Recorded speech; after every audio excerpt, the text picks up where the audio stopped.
అలానే విశేషం కొన్ని సందర్భాల్లో అత్యుత్సాహం ప్రదర్శిస్తూ ఉంటారు. అలాగే ఆనందం వచ్చినా దుఃఖం వచ్చినా పట్టలేకపోతారు. అలాంటి సందర్భాల్లో నిర్ణయాలు తీసుకోకూడదు. ఎప్పుడైతే స్థితప్రజ్ఞత లేదా కూల్గా ఉంటామో అప్పుడే ఆలోచన శక్తి పెరుగుతుంది, బ్యాలెన్స్గా అభిప్రాయాన్ని వ్యక్తం చేయగలం. కొన్ని సందర్భాల్లో మిస్ అవుతుంటుంది అన్నమాట ఎవరికైనా. అది హద్దులు దాటకూడదు. ఇప్పుడు సామాన్యుడు కిరణ్ విషయంలో హద్దులు దాటిపోయింది. దీంతో ఆయన తెలుగుదేశం పార్టీ, టీడీపీ, సోషల్ విభాగానికి సంబంధించిన కార్యకర్త అయినప్పటికీ చట్టం తన పని తాను చేసుకుపోతుంది అని చంద్రబాబు నాయుడు గారు ఏదైతే చెప్పారో అదే తరహాలో చట్టం తన పని తాను చేసుకుపోయింది. గత 10 నెలలుగా మనకు రాజకీయాలు ఎక్కడ కూడా బూతు పురాణాలు వినిపించలేదు. అంతకుముందు ప్రెస్ మీట్లు పెట్టి బూతు పురాణాన్ని వినిపించేటువంటి వాళ్ళు, ఈవెన్ కొంతమంది మంత్రులు కూడా. అలాగే వైఎస్ఆర్ కాంగ్రెస్ పార్టీకి సంబంధించిన కొంతమంది నేతలు మీడియా ముందుకు వచ్చారని అంటే వీలున్నన్ని బూతు పదాలని ఉపయోగించవచ్చు వాళ్ళు. దాన్నే క్రేజ్ అనుకునేవాళ్ళు. అలా మాట్లాడమని చెప్పి తాడేపల్లి నుంచి సంకేతాలు ఉన్నాయి అని చెప్పినటువంటి లీడర్లు కూడా ఉన్నారు. కాకపోతే పార్టీ నుంచి బయటకు వచ్చిన తర్వాత వాళ్ళు చెప్పారు. ఒక సామాజిక వర్గాన్ని, చంద్రబాబు గారి ఫ్యామిలీని టార్గెట్గా చేసి ఎవరు ఎక్కువగా బూతులు తిడతారో వాళ్ళకే గ్రాఫ్ బాగుంది అనేటువంటి సంకేతాలు తాడేపల్లి నుంచి వచ్చేవి అనేటువంటి విషయాన్ని వైఎస్ఆర్ కాంగ్రెస్ పార్టీ నుంచి బయటకు వచ్చినటువంటి లీడర్లు మీడియా ముందు చెప్పినటువంటి మాట. సో దాంతో అప్పుడు ఏమైంది, అత్యుత్సాహం ప్రదర్శించి చంద్రబాబు గారిని అలాగే ఒక సామాజిక వర్గాన్ని టార్గెట్ చేసి మాట్లాడారు. అంతేకాదు వాళ్ళ ఇళ్లల్లో కూడా చొరబడ్డారు. వాళ్ళ ఇళ్లలో ఉండేటువంటి మహిళలను కూడా రకరకాలుగా దూషిస్తూ మాట్లాడారు, వల్గర్గా మాట్లాడారు, వల్గర్గా పోస్టులు పెట్టారు. ఆ రోజున అధికారంలో ఉన్నారు కాబట్టి ఎవరు ప్రశ్నించడానికి కూడా లేకుండా అయింది. ఒకవేళ ఎవరైనా పోయి కంప్లైంట్ చేసినా కానీ కేసులు పెట్టే పరిస్థితి ఉండేది కాదు. అందుకే అందరూ సమయం కోసం వెయిట్ చూశారు. 2024 వరకు వెయిట్ చేసి చూశారు అందరూ. ఎలక్షన్లో ప్రజా తీర్పు వచ్చింది, 11 స్థానాలకు పరిమితం చేశారు జగన్మోహన్ రెడ్డి గారిని. దానికి కారణం ఏంటంటే ఇదే, రాజకీయాలు ఎంత ఉన్నతంగా ఉండాలి, ఎంత హుందాగా ఉండాలి, ఎంత పారదర్శకంగా ఉండాలి, ఎంత ప్రజలకు అందుబాటులో ఉండాలి అనేది లేకుండా దానికి భిన్నంగా రాజకీయాలంటే బూతులు, రాజకీయాలంటే దూషించుకోవటం, రాజకీయాలంటే కక్ష తీర్చుకోవటం, రాజకీయాలంటే ద్వేషించటం అనే యాంగిల్లో వెళ్ళిపోయింది 2024 వరకు కూడా. అందుకే ఆంధ్రప్రదేశ్ సమాజం తిరగబడి ఆ ప్రభుత్వాన్ని దించేసింది. ఆ వాతావరణం నచ్చలేదని చెప్పి ప్రజలు చెప్పారు, తీర్పు ఇచ్చారు. దానికి భిన్నమైనటువంటి వాతావరణాన్ని కోరుకున్నారు. అందుకే చంద్రబాబు నాయుడు గారు ముఖ్యమంత్రి అయ్యారు. ఆయన ముఖ్యమంత్రి అయినప్పటి నుంచి గతం తాలూకు అవి ఏవైతే ఉన్నాయో భూత పురాణం, దేశంతో కూడినటువంటివి, కక్షపూరితమైనవి, వాటికి భిన్నంగా పరిపాలన సాగుతుంది.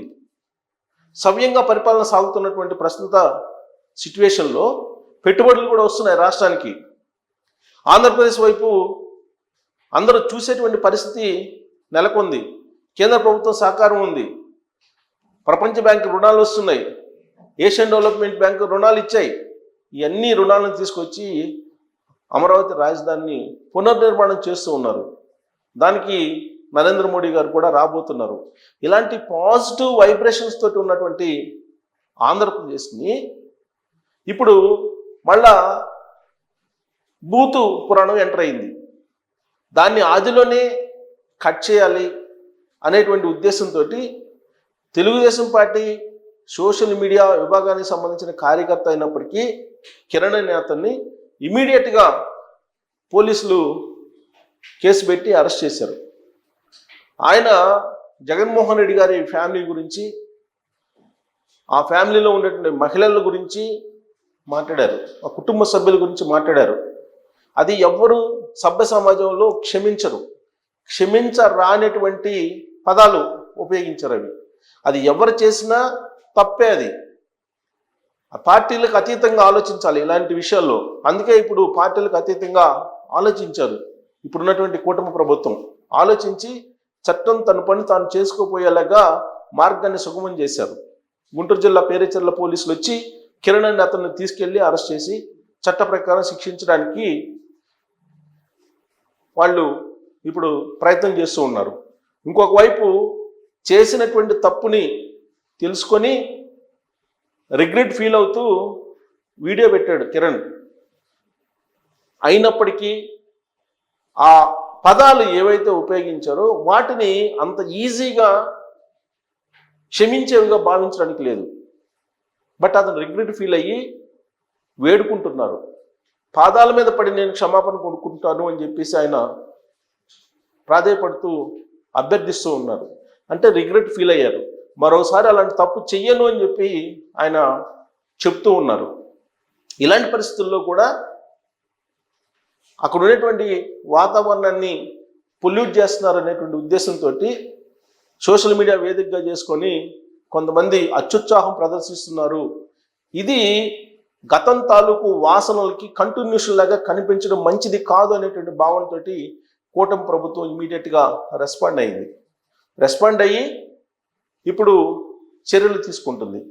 అందుకే కూటమి ప్రభుత్వానికి సంబంధించినటువంటి కార్యకర్తలు అయినప్పటికీ, కూటమి ప్రభుత్వానికి సంబంధించిన లీడర్లు అయినప్పటికీ తప్పు చేస్తే చట్ట ప్రకారం శిక్షించబడుతుంది అనేటువంటి ఒక ఒపీనియన్ బలంగా ఆంధ్రప్రదేశ్ సమాజంలోకి తీసుకెళ్ళడానికి కిరణ్ అరెస్ట్ మనకు కళ్ళ ముందు కనిపిస్తూ ఉంది. ఇప్పటి వరకు కూడా ఈ 10 నెలల్లో కొంతమంది వైఎస్ఆర్ కాంగ్రెస్ పార్టీని, జగన్మోహన్ రెడ్డి గారిని ఒక్కొక్క సందర్భంలో హద్దులు దాటి కూడా మాట్లాడారు కొంతమంది. ఇదంతా కూడా వ్యక్తిగతమైనటువంటి ప్రాపకం కోసం కొంతమంది సోషల్ మీడియా వేదికగా చేసుకొని మాట్లాడుతూ ఉన్నారు. ఎన్నికలు ముందు సైలెంట్గా ఉన్నటువంటి వాళ్ళు కొంతమంది బయటకు వచ్చి ఇప్పుడు ఎలాగో కూటమి ప్రభుత్వం అధికారంలో ఉంది కాబట్టి కేసులు ఉండవు, ఒకవేళ హద్దులు దాటి మాట్లాడినప్పటికీ కూడా ఏమి చేయరు, ఇది మన ప్రభుత్వమే కదా అనేటువంటి ఉద్దేశంతో ఎన్నికల ముందు కనిపించినటువంటి ఫేసులు కూడా ఇప్పుడు సోషల్ మీడియాలో కనిపిస్తూ వైఎస్ఆర్ కాంగ్రెస్ పార్టీని, జగన్మోహన్ రెడ్డి గారిని హద్దులు దాటి దూషిస్తూ ఉన్నారు. అది సమాజం గమనిస్తూ ఉంది. ఇండైరెక్ట్గా జగన్మోహన్ రెడ్డి గారి వైపు సానుభూతి కలిగించేలా, ఆయన క్రేజ్ని పెంచేలా వాళ్ళు అలాంటి హద్దులు దాటినటువంటి పదాలను ఉపయోగిస్తూ వీడియోలు చేస్తున్నారు అనే విషయాన్ని ఇప్పుడు కూటమి ప్రభుత్వం కూడా గమనిస్తూ ఉంది. అందుకే వాళ్ళందరినీ హద్దులు దాటకుండా, హద్దులు దాటితే ప్రభుత్వం కూటమి అయినప్పటికీ కూడా, కూటమి భాగస్వామి పార్టీకి సంబంధించినటువంటి కార్యకర్తలు లేదా సానుభూతి పేర్లు అయినప్పటికీ కూడా అరెస్ట్ చేస్తాము అనేటువంటి సంకేతం బలంగా పంపించారు. ఇది ఒక మంచి పరిణామం. ఎందుకనంటే గత ప్రభుత్వం చేసినటువంటి తప్పుల్ని ప్రశ్నించడానికి అప్పట్లో సాహసం చేయాల్సి వచ్చేది.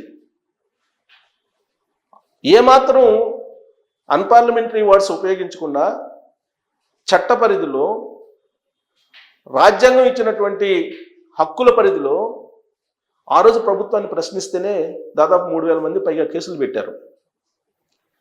అప్పుడు కనిపించినటువంటి కొన్ని ఫేసులు, ఇప్పుడు కొత్త ఫేసులు సోషల్ మీడియాలో బయటకు వచ్చేసి జగన్మోహన్ రెడ్డి గారిని, వైఎస్ఆర్ కాంగ్రెస్ పార్టీలో ఉండే లీడర్ని ఇష్టానుసారంగా మాట్లాడుతున్నారు కొంతమంది.